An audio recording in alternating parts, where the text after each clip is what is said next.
Dan saudara, terkait dengan peristiwa ini, kita akan berbincang bersama dengan pengasuh Pondok Pesantren An-Nuriyah Kaliwining Jember, Ubaidillah Amin. Assalamualaikum Gus Ubaidillah. Waalaikumsalam warahmatullahi wabarakatuh. Ya Mbak, Gus Ubaidillah, dari kejadian robohnya Pondok Pesantren Al-Ghazini ini, apa sebenarnya bisa diambil makna ataupun pesan dari semua ini? yang pertama Mbak, kita sebagai pengasuh pesantren juga mengucapkan bela sungkawa. Yang kedua, terima kasih respon cepat dari pemerintah Mbak, baik itu dari pemerintah provinsi, pemerintah pusat maupun dari Basarnas yang segera melakukan tindakan cepat terhadap atas kejadian ini. Jadi menurut kami memang jadi kebetulan pesantren Al-Ghazini Buduran ini termasuk pesantren tua Mbak, atau pesantren sepuh ya kalau kita bilang, di salah satu di Indonesia. Pesantren kemerdekaan itu bahkan almarhum Pak Di saya kalau nggak salah alumni situ Mbak. Jadi menurut kami kadang pesantren itu Mbak, karena banyaknya jumlah santri itu kadang memang jika membangun kamar untuk santri itu kadang memang dengan tukang-tukang yang memang tidak ada perhitungan Mbak. Jadi kalau menurut kami menginginkan mungkin dari pihak pemerintah, mau baik pemerintah pusat ataupun daerah, itu melakukan pendampingan Mbak, jika pesantren itu ingin melakukan pembangunan kamar yang sifatnya sampai beberapa lantai gitu Mbak, supaya kejadian ini tidak terulang lagi. Oke. Gus Ubaidillah, tadi Anda sampaikan bahwa memang pesantren Al-Ghazini ini merupakan pesantren yang lama, sudah lama. Apakah secara pribadi Anda pernah bermain atau mengunjungi pesantren Al-Ghazini ini? Gambarannya seperti apa untuk dari segi bangunan? Apakah memang ini merupakan bangunan yang memang sudah lama begitu? Saya kalau terkait bangunannya belum tahu ya Mbak ya, apakah bangunan lama atau bangunan baru. Tapi yang jelas termasuk mungkin kalau bahasanya pesantren heritage itu Mbak, banyak bangunan-bangunan tua yang memang harus kita lestarikan atau kita lindungi di situ. Santrinya juga banyak Mbak. Jadi menurut kami sudah selayaknya mungkin ada pendampingan Mbak, di mana supaya bangunan ini tetap kuat, ataupun kalau ada bangunan baru secara konstruksi itu aman, seperti itu Mbak. Jadi apa saja poin-poin yang memang Anda sampaikan tadi bahwa memang banyak pondok pesantren yang bangunannya heritage begitu, agar kasus-kasus seperti ini tidak terulang kembali, Gus?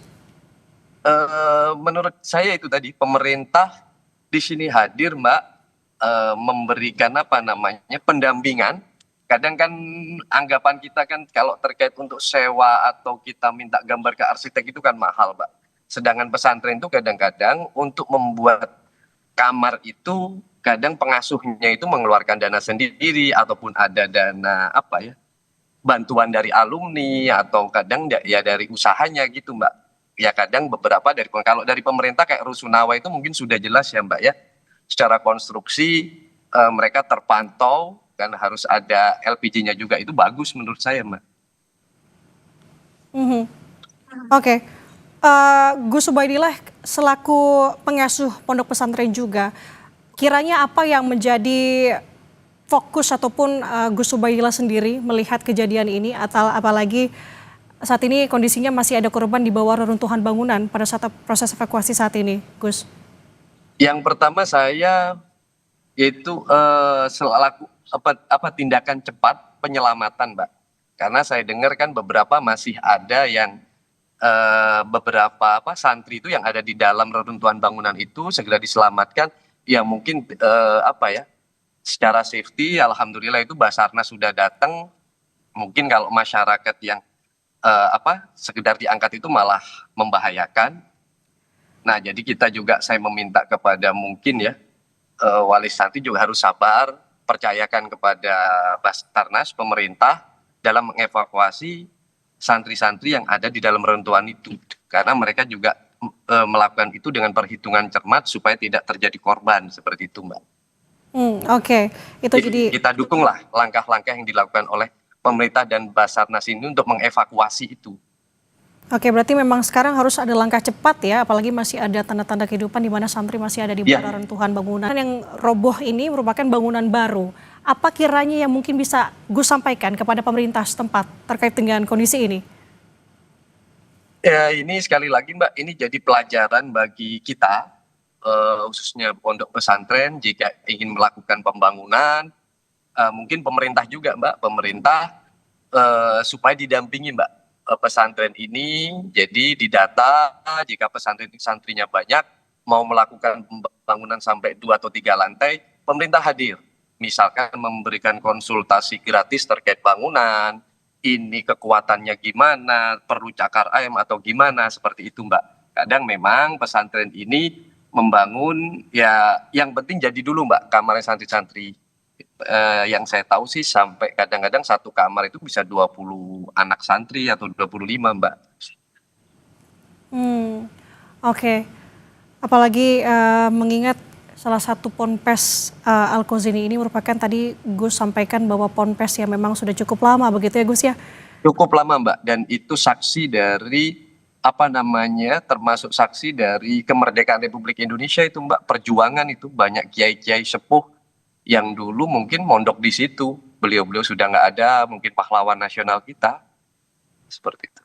Oke, berarti artinya dengan lambangnya pondok pesantren ini sebenarnya banyak santri juga di sana ya Gus ya? Banyak, banyak Mbak, banyak, banyak. Bagus sekali. Oke, kita. Nah, yang selanjutnya Mbak, mungkin saya minta kepada wali murid tenang, kembali lagi saya katakan percayakan semuanya kepada pemerintah di sini Basarnas maupun Pemprov Jatim. Percaya dengan perhitungan, insya Allah itu banyak santri yang masih ini, yang sekarang masih ada di bawah reruntuhan bangunan itu, saya percaya insya Allah dengan secara profesional akan selamat Mbak, saya yakin. Jadi wali murid, wali santri kami berharap tetap tenang, percayakan pemerintah, itu Mbak. Oke, itu yang menjadi harapan bersama. Semoga secepatnya korban bisa semuanya berhasil dievakuasi. Terima kasih sudah berkesempatan berbincang bersama kami di Breaking News Kompas TV. Ubaidillah Amin, pengasuh Ponpes An-Nuriyah Kaliwing Jember. Assalamualaikum Gus, sehat selalu. Waalaikumsalam.